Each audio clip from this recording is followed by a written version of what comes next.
Es verdad que en estos tiempos los periodistas tenemos algunas funciones menos que antes, ¿no? Hay mucha gente que transmite, retransmite, algunos informan incluso, ¿no? Pero los periodistas siguen haciendo falta porque son los únicos que tienen la obligación ética de comprobar si lo que están diciendo es verdad o mentira. Y ya solo por eso creo que sigue teniendo valor. Es que el peor error está muy disputado. Quiero decir, cuando vas a una rueda de prensa de un político y ves que muchos periodistas simplemente transmiten sin el más mínimo cuestionamiento la sopa que sueltan los políticos, o sea, cuando ves que eso ocurre, ves a gente que está haciendo solo el principio del trabajo, ¿no? A lo mejor luego tienen que venir los otros a analizar, pero nosotros, los políticos están intentando quitarse de en medio a los periodistas y expresarse solo a través de las redes sociales directamente con su votante, y cuando el periodista le hace un favor a eso que quiere hacer el político, está haciendo un mal trabajo. No corre muy buenos tiempos. Lo que corre es malos tiempos para la gente interesada en que se critiquen sus puntos de vista. Yo creo que estamos en un proceso en el que los periodistas participamos y es en hablar para nuestra trinchera, para lo que tenemos convencido. Como si hubiéramos renunciado a convencer al que piensa de manera distinta o al que no está convencido del todo. Y yo creo que ahí, bueno, que ahí lo que tenemos es un desafío muy interesante, que es convencer a una sola persona de que estaba equivocada antes de leer nuestra información. Estamos en una guerra cultural en la que la derecha ha renunciado durante muchos años a presentarse y ha utilizado las armas que generosamente le ponía en las manos la izquierda cultural. Que tienen el cañón hacia atrás. Exactamente, sí, como esa pistola de agua que si le das te dispara a ti en la cara. Yo creo que la derecha a veces se está poniendo las pilas mal, porque está entrando a la batalla cultural a intentar disputar un territorio en lugar de a ofrecer alternativas a las narrativas clásicas. Pero creo que, como ya llevamos suficientes años de batalla cultural y la gente está bastante hastiada de los fenómenos de censura y de persecución, yo creo que hay un muy buen momento para simplemente plantear alternativas, que no tienen ni siquiera por qué ceñirse a una de las dos ideologías típicas. Yo creo que hay mucha hambre y mucha sed en el público de encontrar mensajes alternativos a la cultura dominante hegemónica que en España ha sido desde la transición la progre, por así decir, ¿no? Y no necesariamente lo que hay que darle es cultura antiprogre. Creo que es un buen momento para, y se está haciendo, la película de los domingos, por ejemplo, para explorar alternativas al atrincheramiento cultural y decir, mira lo que hay aquí. Estamos en un momento muy bueno para eso. Sí, es que la polarización nos ha esclerotizado y nos ha puesto la pregunta falsa de esto que estoy viendo va conmigo o contra mí, ¿no? Y parece que hay que responder a eso cuando esa es una pregunta absurda, porque muchas veces ni siquiera va contigo. Yo creo que sí, que vamos hacia... Pero esto pasa también con el periodismo. Pasa también con el periodismo. Hay un premio por ser de trinchera, pero hay otro premio por romper esa limitación y a tus lectores hacerles plantearse ciertas preguntas que a lo mejor ellos por comodidad no se habían hecho. Yo es que he hecho toda la carrera esta de columnismo bajo la premisa de que los lectores son los amigos que tengo, no los conozco, pero yo escribo como si hablase con amigos. Entonces, a mí me suelen permitir bastante, siempre, hoy la has cagado, ¿no? Cuando no están de acuerdo con el artículo, hoy, mira que muchas veces tienes razón, pero hoy justo que yo no estoy de acuerdo, has cometido el error. Pero yo creo que si se hace con un tono, si tú escribes con una honestidad y la gente que te lee ve que con tus limitaciones tú les estás diciendo lo que piensas, te aceptan que a veces lo que tú piensas choque contra su forma de ver el mundo. Igual que pasa con los grupos de amigos. La polarización, yo he vivido 12 años en Cataluña. Yo allí he visto cómo el proceso de polarización en torno a la independencia empezaba a romper grupos de amigos Y en la España de Sánchez lo he vuelto a ver. He visto cómo por política había amigos que dejaban de quedar. En los últimos 2 años, en esta legislatura, yo lo he visto a mi alrededor. Y eso es lo que quiere la polarización, que es un movimiento alimentado e interesado por los políticos. Y por por la gente que no son políticos, pero que viven de lo mismo, ¿no? Entonces, ¿por qué digo lo de que a mí me gusta escribir como si hablase con mis amigos? Porque la amistad es lo contrario de la polarización. Aquí lo que pasa es que tenemos tantos poderes para elegir. Hay una palabra que está rota ya, que es contrapoder, porque precisamente en un ambiente polarizado es fácil que siendo contrapoder de algo seas propoder de otra cosa, ¿no? Y te intentan repescar, o sea, hasta si no intentas tú asociarte, si tu mensaje tiene un impacto, pues ya se intentan asociar contigo. Yo en los últimos meses con el libro de la violencia de género, pues claro, se me ha acercado gente que no se me había acercado, y se me ha acercado gente buscando asociarse a un mensaje que ha tenido éxito en un debate donde no había contestación. Entonces, claro, yo no escribo eso para asociarme contigo. Y si tú te quieres asociar, pues yo tengo que estudiar muy bien cuáles son tus intenciones, ¿no? ¿Qué es lo que...? Yo me he dado cuenta con eso de que... Me he dado cuenta de que no existe... de que el contrapoder enseguida se ha corrompido. Sobre todo si el mensaje tiene éxito. Un contrapoder de verdad es el que no tiene éxito, a lo mejor. Un contrapoder de verdad es el de quien termina en la cárcel, sin amigos, ¿no? Una vez que ya rompes esa cúpula de censura y tienes éxito con el mensaje y la gente lo escucha y rompes la espiral del silencio, ya no hay contrapoder. ¿Eso será un contrapoder? Eso era un contrapoder. Claro. Y acabó en la cárcel, como tú decías. Exacto, exacto. Y el libro lo sacó de la cárcel. Claro. Porque tuvo tanto eco, en la sentencia del Constitucional venían los mismos argumentos. O sea, llegó a los magistrados, la historia llegó bien contada. Y en función de una historia... Y eso es lo bonito de ese libro, es que te demuestra muy bien cómo a veces se produce una injusticia y es porque no se ha contado bien una historia. Y eso es lo importante del periodismo. Fíjate que el señalamiento también ha sido... también ha actuado como un contrapoder. Es que a veces contrapoder parece que es bueno per se y poder malo per se y tampoco es verdad. Si es que tenemos que ser cínicos ante las etiquetas porque ¿qué fue el Me Too sino un contrapoder? ¿Cómo te cargas a Harvey Weinstein? Pues con un contrapoder. De pronto aparece algo que no estaba, que rompe una unanimidad y una espiral del silencio, y a este tipo que podía cerrar un periódico que escribiera sobre sus abusos sexuales, lo revientan y acaba en manos de la justicia y fuera de la industria. Eso fue un contrapoder. Fue gente en redes sociales, aparte de lo que se publicó en la prensa, pero sin el ruido de las redes sociales eso no hubiera funcionado.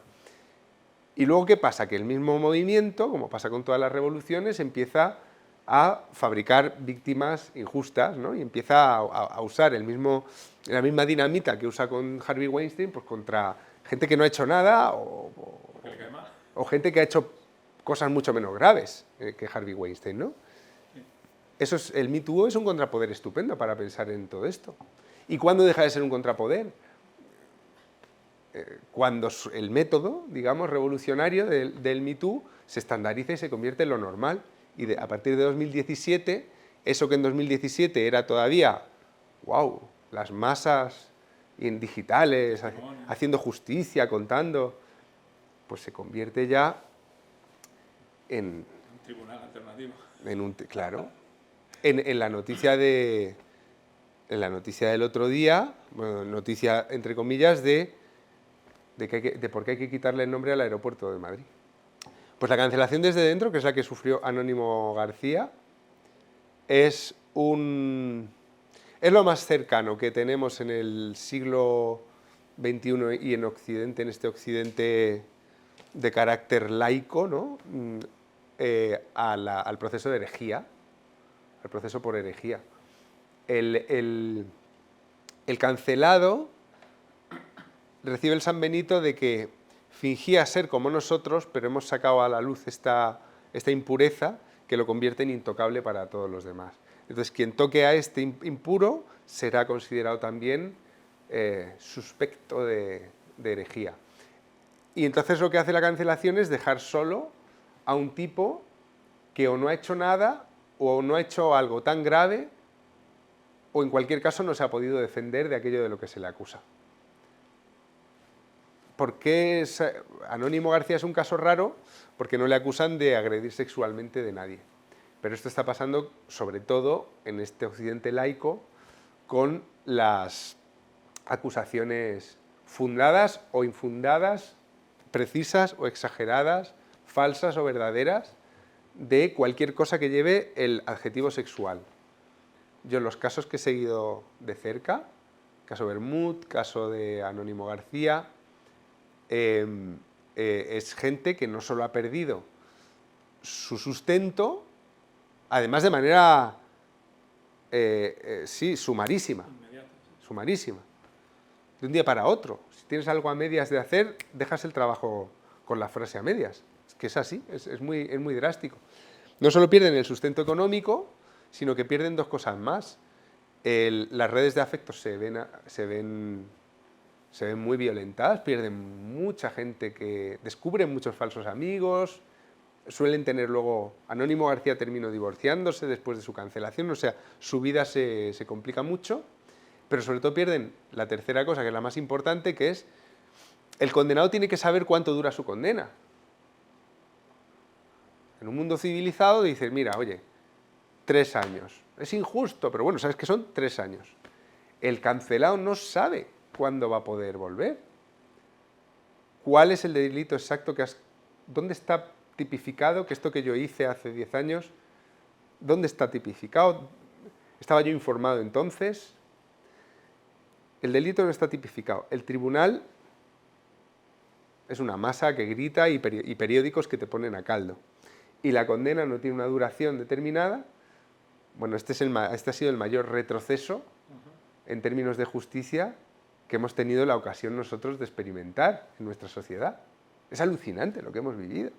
Y lo hemos vivido entre vítores de que se estaba haciendo justicia, por fin. Esto ha sido una bestialidad.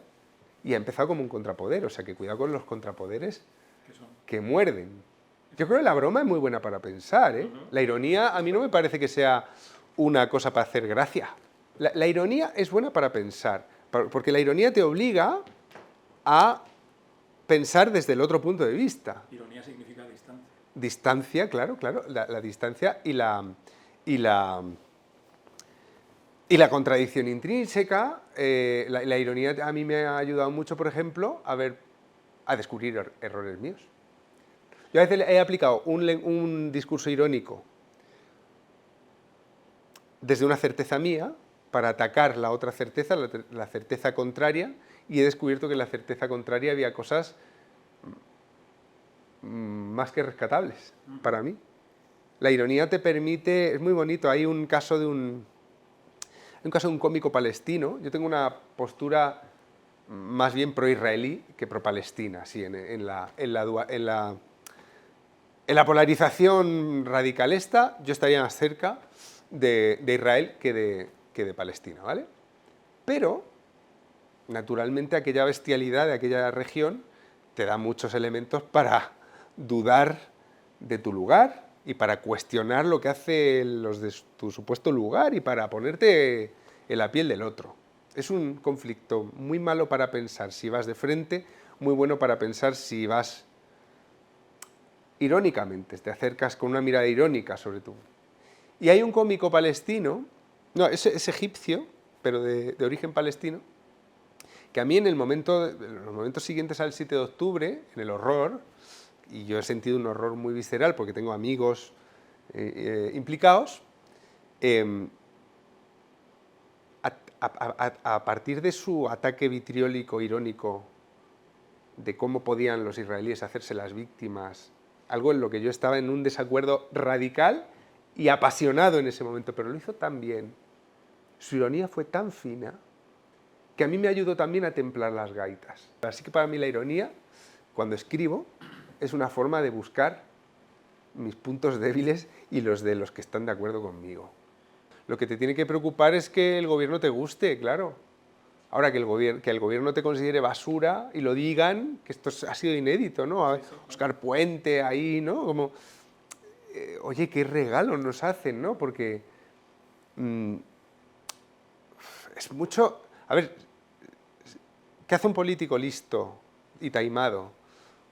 Pues te lleva a la bodeguilla de la Moncloa y te trata muy bien para que tú te sientas mal cuando le sacas las vergüenzas.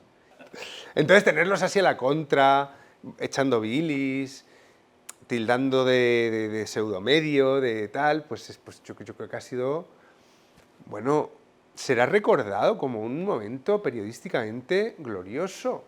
Todos los medios, el Confidencial, el ABC, el Objective, el Voz Populi, o sea, medios que compiten entre sí, El Mundo, tal, que compiten y que han estado sacando, cuando no lo sacaba uno, lo sacaba otro, ¿no? Las noticias, los distintos casos y que han desmontado toda la ficción alrededor del gobierno de progreso y de limpieza contra la corrupción. Y yo prefiero estar, antes que en la sincronizada, en la desincronizada, en esta especie de ejército de Pancho Villa, donde, ¿no? Donde a veces leías el medio de la competencia y decías, pero esto no lo hemos sacado hace... ¿Sabes? Porque era ya como, todo me suena, no, pero porque era otra vez, no, espérate, que ahora están hablando de, joder, ha sido maravilloso. Mi yayo Juan le gustaba el ABC por las grapas. Entonces cuando compraba otro periódico, los cosía con una máquina de coser, porque no le gustaba que las páginas se... Y entonces yo empecé a ver el ABC, antes de leer el ABC, en casa de mi abuelo Juan, de mi yayo Juan, que hacía pantalones, por eso cosía los periódicos. Me hacía unos barcos así muy bien hechos de papel con las páginas del ABC. Esto antes de saber lo que era un periódico. Y entonces cuando empecé a interesarme por las noticias, que fue a partir de la universidad en realidad, yo leía muchas veces el ABC porque era aquella época en la que alguien de mi raza, un niño de 18 años con greñas, con camisetas de heavy metal, que estudia periodismo y que le toca ser progre, yo recuerdo muy bien que leer el ABC en el vagón del metro me producía una especie de sensación de punky de verdad, ¿sabes? Pues yo tenía un compañero de clase que entonces todavía en la carrera comprábamos periódicos de papel, sí. Porque los profesores te decían cada día tenéis que leer una cabecera para ir viendo, tal, pues había compañeros que tenían vergüenza de leer medios de derechas en ese ambiente universitario. Y yo siempre como que me molaba, me parecía desafiante, ¿no? Entonces empecé a leer el ABC en la época en la que estaba todo el tema de los atentados del 11M, la teoría de la conspiración, y yo recuerdo muy bien cuando el ABC tomó la decisión editorial de decir, nosotros de aquí nos plantamos, ¿no? Y yo creo que esa es la primera cosa que recuerdo del ABC, que fue precisamente en un momento de derecha en la oposición y de mucha... Entonces se llamaba la crispación. La crispación, sí.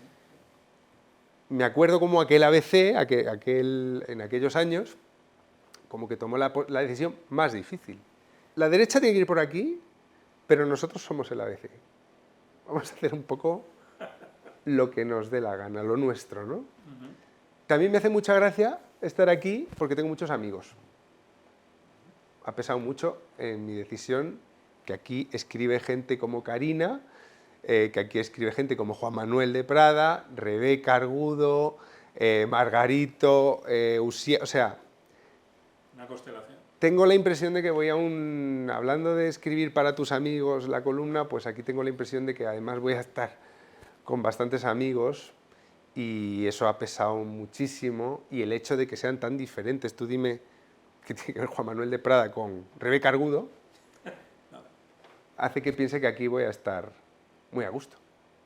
¿Tú sabes que yo voté a Pedro Sánchez?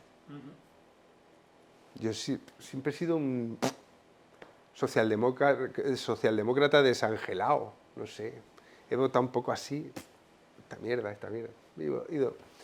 Y yo recuerdo haber votado a Pedro Sánchez, que era un tipo, como yo vivía en Cataluña, era un tipo que decía que él iba a traer a Puigdemont.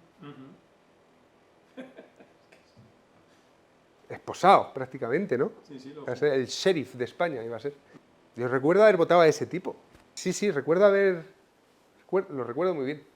Entonces, claro, para mí lo más fascinante ha sido ver cómo, desde los indultos, antes de la amnistía, antes de todo eso, desde los indultos, desde que llegó y dio los indultos, haber visto como gente que votó igual que yo, al recibir la constatación de que les habían, no es que les hubieran mentido, es que, con perdón, les estaban meando en la cara. Ante esa constatación de os estoy meando en la cara a mis votantes, le defendían.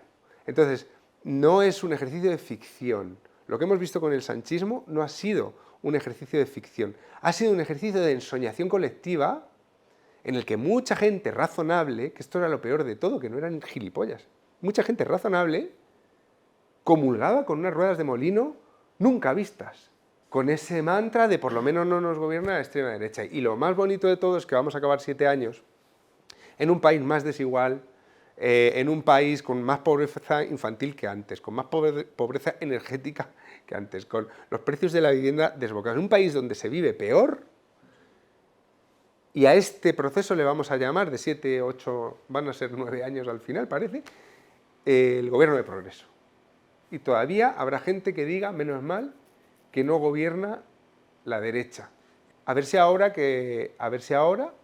empezamos a enterarnos de qué había detrás de la tramoya de la ficción. A ver si ahora nos empezamos a enterar de por qué Huawei tiene en España el papel que tiene, a ver por qué Zapatero volaba con PDVSA. Vamos a ver si nos empezamos a enterar cuando se abran los cajones tanto después del cambio de gobierno como con lo que está pasando en Venezuela, porque hay una parte de todo esto que yo creo que todavía está por contar. Yo quiero saber por qué José Bono hace vídeos con sus hijos en una casa tan bonita. Por ejemplo, quiero saber por qué las hijas de Zapatero borraron la web, las redes sociales de su empresa de What the Fab. ¿Por qué lo borraron justo cuando los informes? ¿Qué está pasando ahí? ¿Por qué tantos socialistas tienen doble nacionalidad dominicana? Yo hay cosas que quiero saber.